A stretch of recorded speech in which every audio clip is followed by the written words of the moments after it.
lilies, and welcome to this week's video. So, do you have to be in a coven to be a witch? No. Do you have to be in a coven to be Wiccan? No. So, alright, I could definitely make this one of my really, really long, drawn out, fact-based, boring videos. But I'm going to try and make this hella quick and just get to the point so I don't totally bore you. Plus, I'm sick, so win-win for everyone. Alright, so the word coven was not used in America until the witch trials. And as we know, people have been practicing earth-based spirituality for a very long time throughout the world, and it was different depending on the time period and the place. As for practices similar to what modern witches and Wiccans and just people that use the word pagan or hedge witches, all these, you get the idea, used, that can go back to 20,000 years ago, where we have the at least earliest mark of goddess worship. So for 20,000 years, we know that similar types of practices and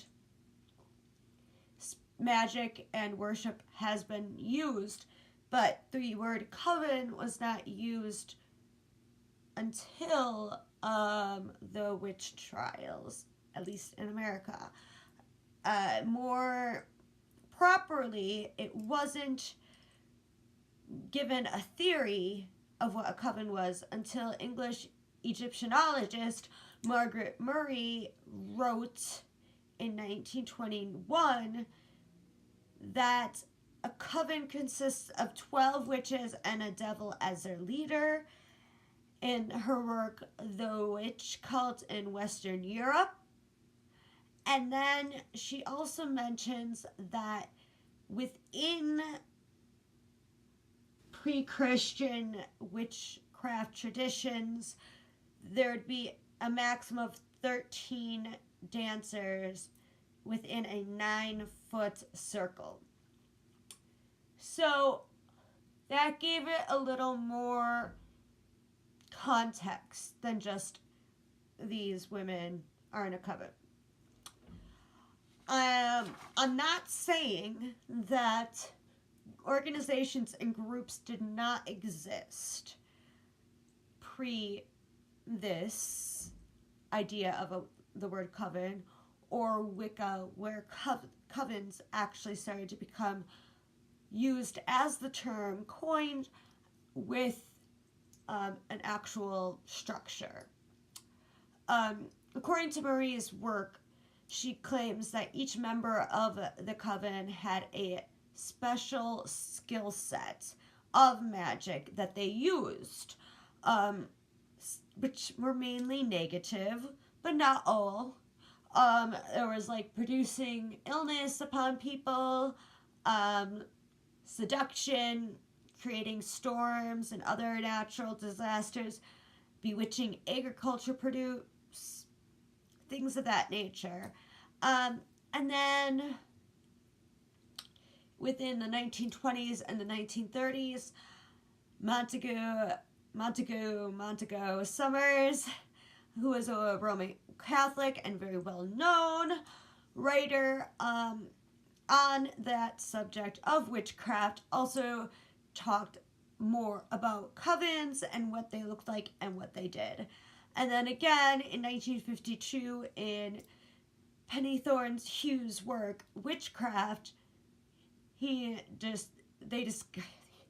discussed once again the idea of covens, what they looked like and what they did.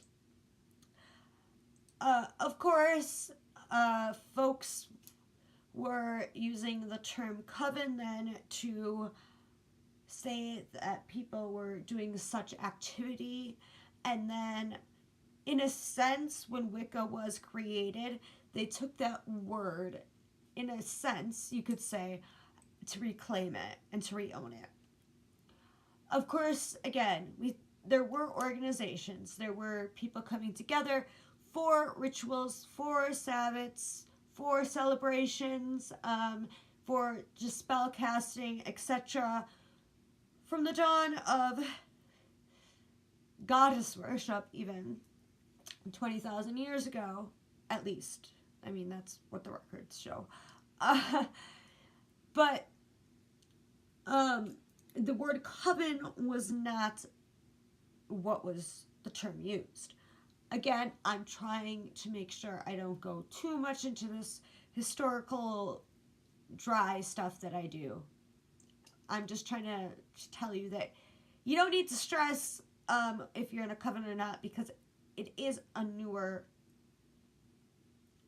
term for practitioners and was really coveted within the actual craft once Wicca was created. Of course, we had the Hermetic Order of the Golden Dawn. We had, as I mentioned in a video last year, in more detail using the actual goddess and all that, but I'm just going to quick say a little gist, where women would come together in Rome and worship this one goddess, and if a man were to walk in, something bad could happen, etc. So there, I mean, really think about it. Pre-Judaism, Christianity, all of that,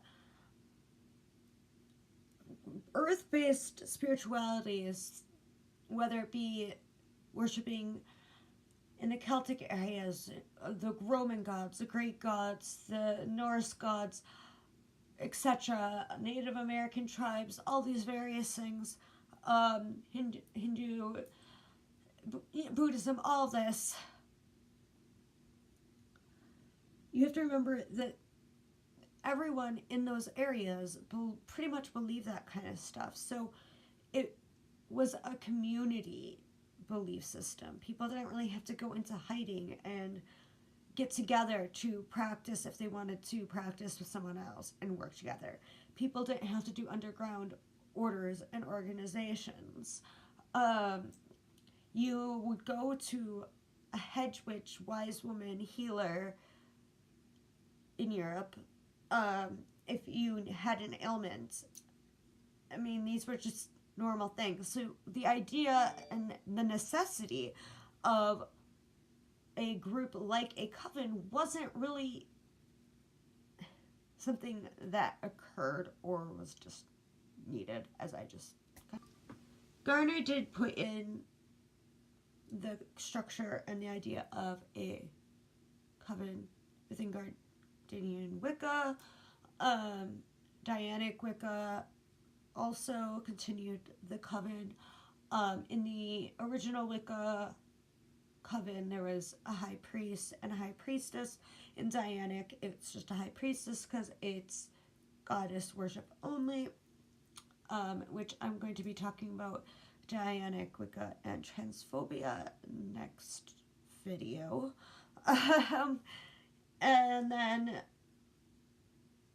they used the number 13. Many covens still use that number, but it's not needed.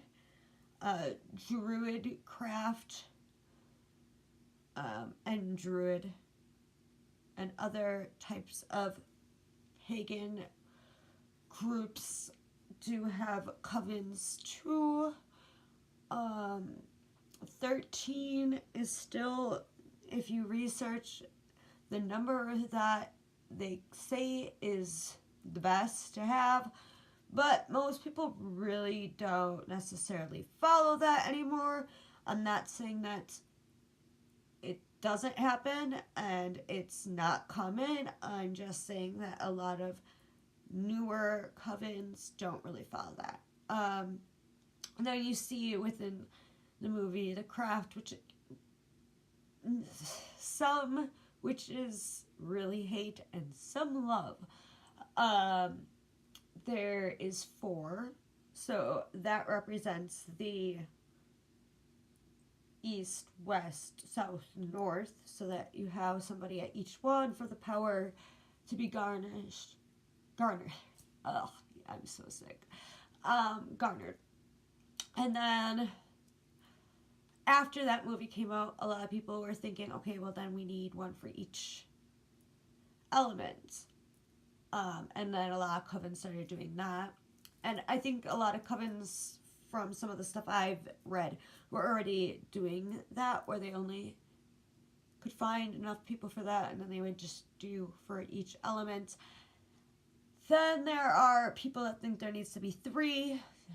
I don't know if that comes from like the power of 3 with Charmed or what, but pop culture has a lot of influence on how people perceive things, even their own spirituality, especially if they're just getting into it. Then there are covens that have 20, 30 members, some that have hundreds across the nation, internationally. There's online covens. So really, that number is not necessarily the gold standard anymore. But with that said, the same people that were there at the beginning of the creation of Wicca also wrote books for the solitary practitioner. In fact, they all did, all the big names. Gardner did, Buckland did. Buckland wrote the complete book of witchcraft, which I have over there. He has a solitary book. So solitary practice is getting more and more popular. And honestly, like I said, the reason I kind of rambled on with this whole history of the idea of a coven was to let you know that it is a relatively new idea and that it is okay. It doesn't make you less of a witch to be solitary. It doesn't make you like less capable of doing spells, or you can't be Wiccan if you're solitary. That's not true at all. I mean, I know of covens that don't really even do what covens are supposed to do, or according to the original writings of Wicca, and they're Wiccan covens, and they don't practice actual rituals. They did at one point. Now they just kind of exchange gifts at Sabbats, if they even can get together then. There's people who just have, like I said earlier, that just know other witches, and they kind of get together, and if they want to amp up a spell, they will. You can always find within almost any community. In some communities, it's pretty difficult to find, especially since I moved. I know it has been. But there are groups that come together, and they may not all be Wiccan or whatever track you might be of spirituality, but they come together on full moons, new moons, for rituals or drum circles or various things. There are groups in some communities that get together for Sabbats. So you can always find that even if you are not in an actual coven. Now, I'm going to share with you some books, if that will help you get started. You can, if you still like the idea of having it laid out for you, how you're supposed to open your circle, how your rituals should be performed within the circle, like the order of, if you want to be Wiccan, for example, and not just be eclectic. Okay, so let's say you want to be Wiccan and you want to follow the same rules as what a Wiccan coven might. There are solitary books I'm going to share with you that do that. So if you want to be able to open the circle, then call the god and the goddess, or the goddess if that's what you prefer. And then you want to do the cakes and wines, and then do your ritual, and then close, and you want to have your altar set up a certain way, the way that they say you should, and that's what makes you feel comfortable, or at least starting out, then that's great. If not, do your own thing. That's kind of the positive of being a solitary. There's pros and cons to being in a coven. There's pros and cons to being solitary. And if you want me to go and make a video that is focused on what those pros and cons of each are, I'm more than willing to do that. If you want more history stuff on either solitary or covens, I'm more than willing to. If you want more books, I'm more than willing to give you said books. But I could give you about 50 to 60 book recommendations. But I just grabbed like the first few that were on the top of my bookshelf, one of my bookshelves, and that's the top. So if you really want to get a good background in Wicca, and then you want to go with the standardized rules, regulate, and all that, then these ones are going to be really good too. And I do recommend everybody kind of try them out. Even if you're not Wiccan, you're eclectic, it's pretty cool. You can tell that this one has been used a lot and is pretty old. So Wicca for One, The Path of Solitary Witchcraft by Buckland. This is really, really good. I still recommend you get the complete book of witchcraft by Buckland as well. Wicca Guide for the Solitary Practitioner by Cunningham. So those two are the ones that will really have a lot of the guidelines for you to have your circle and all that. They essentially take what they recommend for a coven and just put it into a solitary format. Of course, you can always read a book like the complete book of witchcraft and just decide, okay, I get the idea of what the coven should look like. I'm just going to create from my own from this. Okay, other books. Earth Power by Cunningham. Earth Magic. A Wise Woman's Guide to Herbal, Astrological, and Other Folk Wisdom by Claire Namid. Let's see. The Magical Household by Cunningham and David Harrington. And then I got some more modernized witchcraft books for y'all solitaries, and even for those who are into covens. The Big Little Book of Magic, A Wiccan's Guide to Altars, Candles, Pendulums, and Healing Spells by DJ Conway.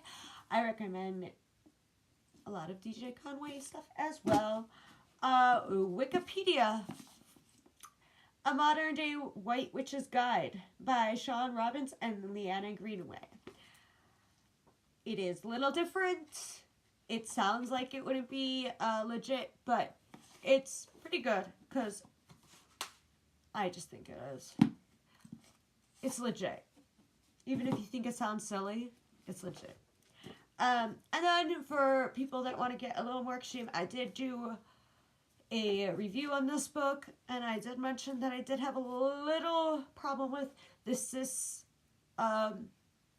focus, and I don't think she really meant for it to be that way anyway, but this is a really good book, and I do think that people that are solitary or in a coven who are women, trans, cis men, and any gender identity should read. Witch Unleashed, Untamed, Unapologetic by Lisa Lister. And yeah, if you do want another book recommendation video, because I haven't done like an actual book recommendation video in over a year, I can and will do that. So that's all I'm gonna say. Just be you.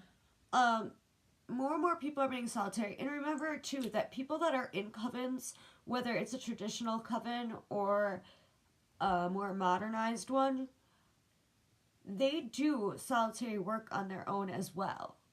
So do you, and don't worry about anyone else.